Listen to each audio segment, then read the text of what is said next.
فهو أصل الأصول والأنجال بين لم يصل نوره بعين إلهي بانتقال في الكون بعد انتقال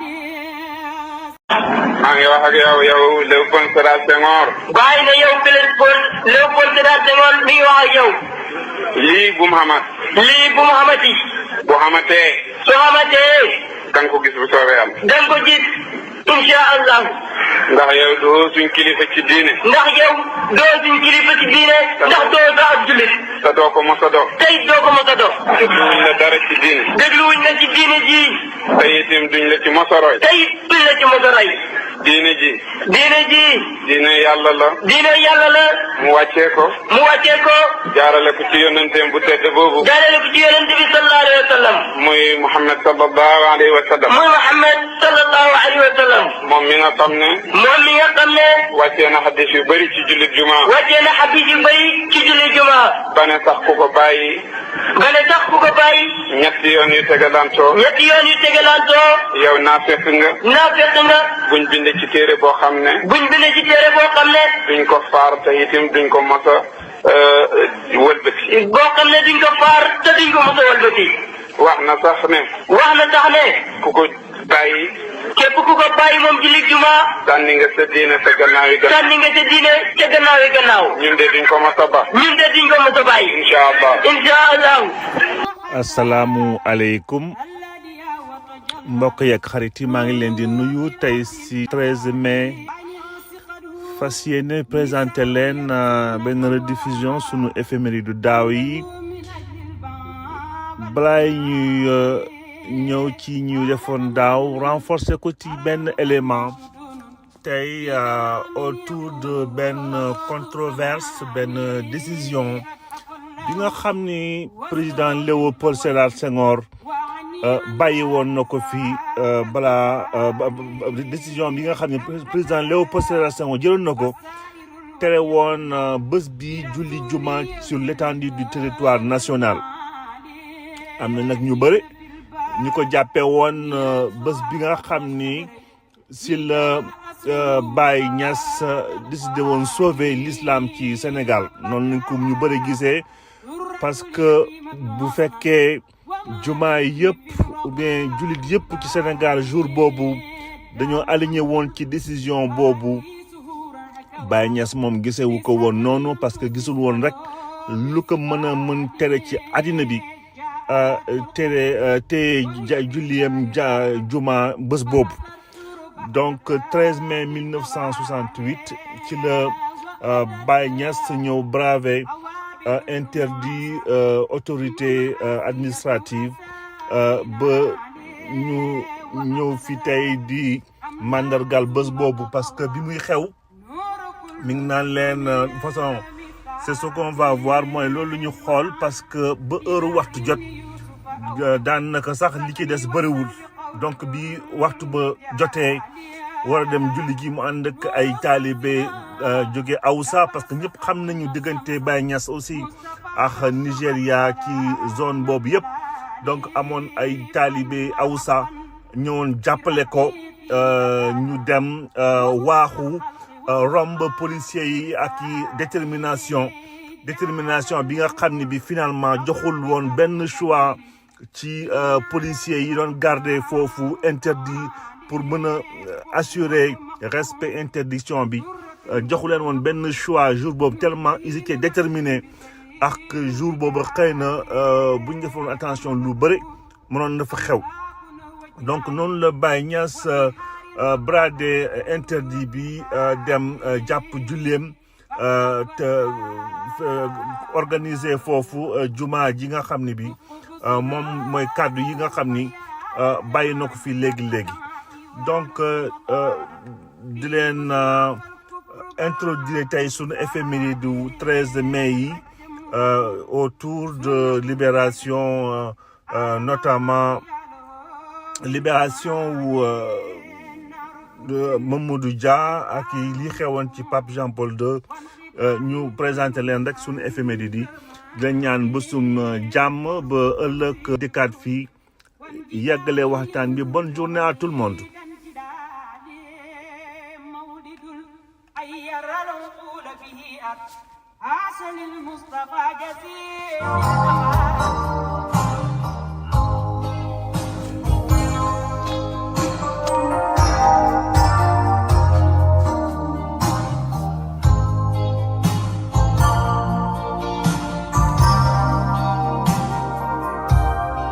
sunu éphéméride tey nan leen articulé ci juróomi xew-xewu démb bi ci jiitu nekkoon 13 mai 1963 condamnation wu Mamadou Dia ancien président du conseil ñu mujjee woon ko tëj foofu de 63 à 74 daanaka ginnaaw bañ ko arrêté woon en 62 ci crise politique boobu dañ ci dellu si waat largement. Sunu deuxième élément yóbbu ñu ci 13 mai 1983 kii di sa sainteté le pape Jean-Paul II tey lañ ko nekk amoon tentative d'assassinat benn turc ñëwoon bëggoon ko faat foofu devant 20 000 spectateurs. Sunu troisième élément yóbbu ñu ci 13 mai 1990 Sénégal tey di célébrer jëm si yàlla ji kilifa ju mag ji sunu imam bu mag bi di Sëriñ Abdou Khadre Mbacké xalif 4e xalif général des Mourides ba war a jeexale en 2000 jaar encore 2015 di célébrer kii professeur di Amadou Ali Dieng. Donc finalement am nañu 6 éléments ba war a jeexale en 2017 manifestation ci Bargny ay population yu doon xeex foofu contre installation benn centrale de charbon. Donc sans plus tarder commencer sunu éléments yi tey parce que bëri nañu commencé ko tey ci 13 mai 1963 haute cour de justice bu Sénégal ñëw condamné kii di Mamadou Dia ci tentative de coup d'état. Donc 13 mai bi tey le mbir yi awoon foofu noonu lañ ko retenir woon foofu bañ ko retenir on dit aucune circonstance atténuante jàpp ni li mu defoon moo ko def te moo ko teyoon. noonu lañ ko condamné donc à perpétuité déporté ko foofu ci enceinte fortifiée de Kédougou moom accusé ko inculpé kii di Ibrahima Sarr ñëw nañ ci jaar nga xam ni travaille dans les cheminots ak kii di Joseph Mbaye ak Valdiodio Ndiaye ñoom ñu condamné leen à 20 ans de détention criminelle. Alioune Tall moom 5 ans d'emprisonnement et 10 ans d'interdiction de séjour. Verdict bi nga xam ne bi donc on parlait de verdict de tentative de coup d'état foofu ñi nekkoon ay avocat am di woon Robert Badinter bi génn àdduna yàggul ak kii di Abdoulaye Wade. Donc mbir yi ñu mujj leen woon foofu emprisonné kii di Mamadou Dia de 1963 à 1974 date bi nga xam ne ni ci la ko Léopold Sédar Senghor gracié puis amnistié ko en 76. On a parlé de la loi d'amnistie de 76 bu Senghor, amnistie bu Abdou Diouf bu 81, loi Ezzan bu Abdoulaye Wade ak 2024 bu Macky Sall. Donc boo xoolee jaar yooyu yëpp kii di Mamadou Dia amoon ni ko Senghor doon defee lépp kon arrêté na ko condamné na ko gracié na ko libéré du moins amnistié na ko aussi lépp 76 balaa muy jóge ci nguur gi bi mu demee ba mu wóor que ni kii di Mamadou Dia du mës a dellu si di ko sonal. D'ailleurs ci pour parler yi ñu doon am en sous-marin nee nañu proposé woon nañu aussi kii di Mamadou Dia ñëw génn raxas loxam ci politique. Mamadou Dia ci la bañoon mu naan ne je préfère être libre en prison qu'être emprisonné dehors. Donc Mamadou Dia bi ñu wax ay jaar-jaaram jar ñu ñëw ci ay juddoom tout ça ñu ne rek donc mook Senghor ñoo fondé woon seen BDS en 13 avril 1949 ginnaaw jaxasoo bi amoon foofu ci SFIO Lamine Gueye. Mamadou Dia donc ñu désigné ko secrétaire général Senghor ñu désigné ko président bu BDS balaa muy nekk UPS foofu ci grand conseil de l'AOF en 48 Mamadou Dia nekkoon na fa aussi sénateur du Sénégal ba de 49 à 55 puis député ak Senghor à l'Assemblée nationale française en 1956 foofu nga xam ni siégé woon na fa au sein des indépendants outre-mer. Donc ñu ñëw ci jaar-jaaru problème yooyu kii di général de Gaulle ba muy proposé référendum bi en 58 au début mook Dia ak Senghor d'accord ñu woon xëy na ci proposition boobu général de Gaulle doon def mooy des états dans la communauté franco-africaine wante bi ñu demee ba ci biir le Senghor rocceeku dem finalement dernière minute dem décider que Sénégal dafay dem jàppale wii bi Mamadou Dia toppee ko ci bañ ko sonal ci mbir moomu mais ñëpp xamoon nañu position radicale par rapport à Senghor par rapport à France parce que ku mel ni Mamadou Dia da doon prôner plutôt une rupture avec puissance française une rupture ak puissance française foofu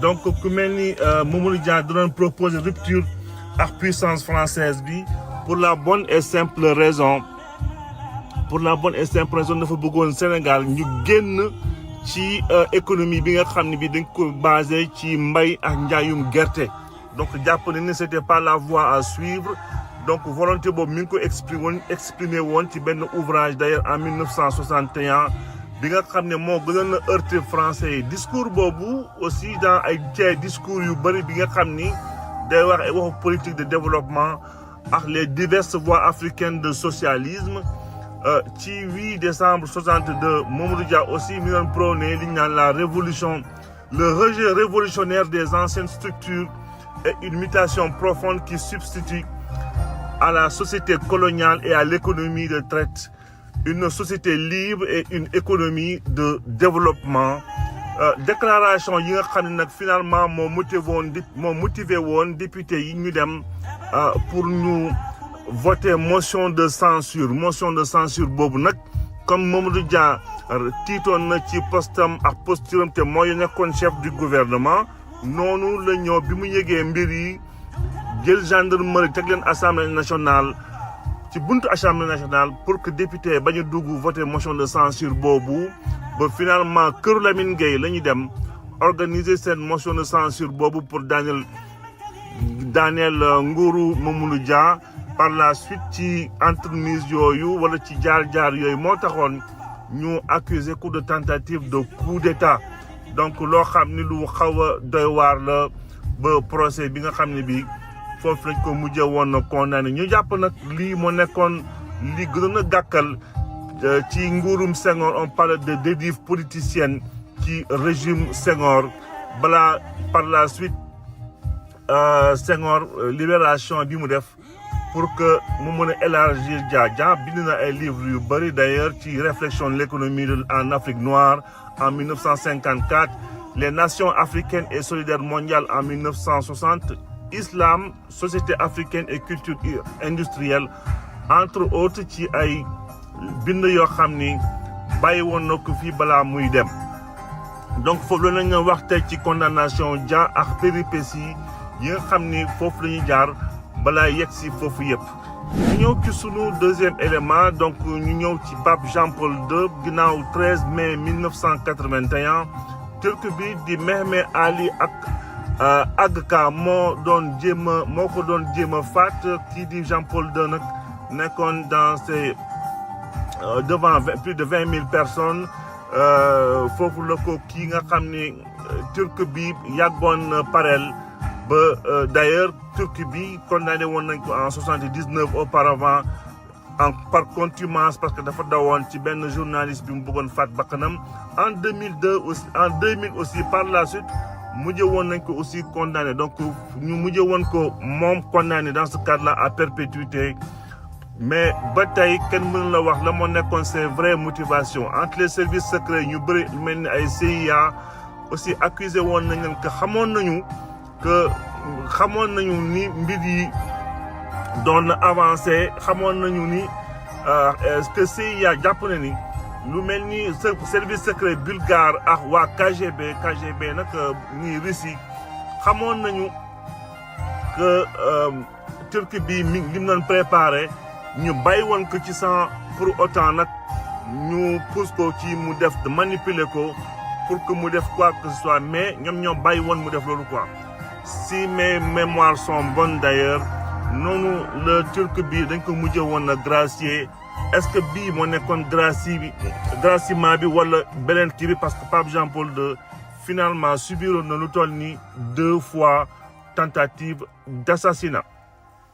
Suñu troisième élément yóbbu ñu rappel à Dieu tey à l'âge de 76 ans le 13 mai 90 sëriñ bi di 4e khalife général des Mourides di sëriñ Abdou Khadre Mbacké ñu xamee woon ko nag on parle souvent de lui le imam des imams parce que depuis très tôt 68 ba muy génn àdduna moom moo doon jiite foofu jumaa yi Touba balaa sax muy nekk khalife général des Mourides ci diir bu xaw a gàtt d'ailleurs parce que mi ngi ko nekk uniquement 11 mois novembre 2000 mi ngi ko nekk uniquement ci 11 mois ci entre 89 ak 90 remplacé woon sëñ Abdou Lahad Mbacké moom ci boppam sëriñ bi ñu ki ko remplacé woon di sëñ Saliou donc nekkoon koo xam ni kii ràññee woon nañ ko respecté woon nañ ko aussi bu baax ci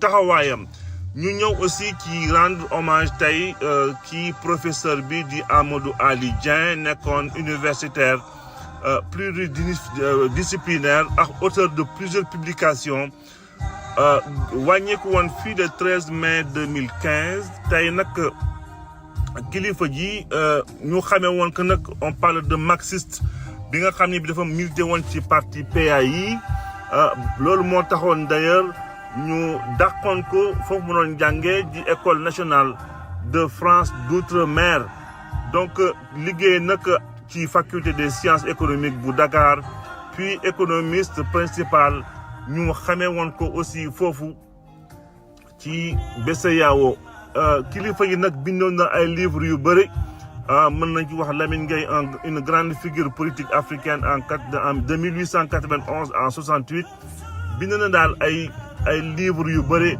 koo xam ni respecté woon na mbind kilifa ji mi ngi wax souvent que le livre constitue une victoire des hommes sur le temps et sur l'espace. Le livre peut être transmis des anciennes aux nouvelles générations. C'est un combat de gagner sur le temps destructeur. En définitive, le livre est un instrument efficace pour lutter contre la mort. Les écrivains continuent à vivre parmi les vivants.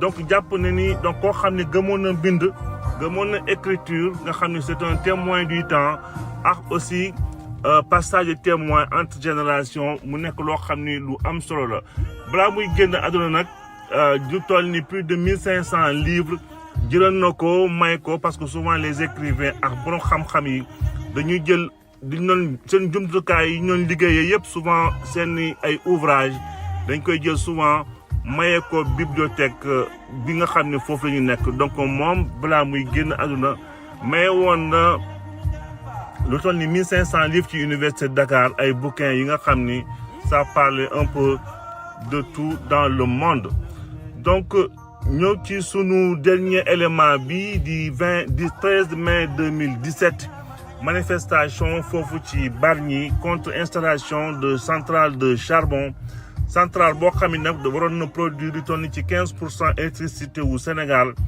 bi nga xam ne waroon na tax ñu wàññi délestage yi amoon suñu réew ci convention d'exploitation boobu nag ñoo ngi ko signé woon entre Sénélec ak benn société suédoise benn société suédoise bi ñu wax Nicom Synergique.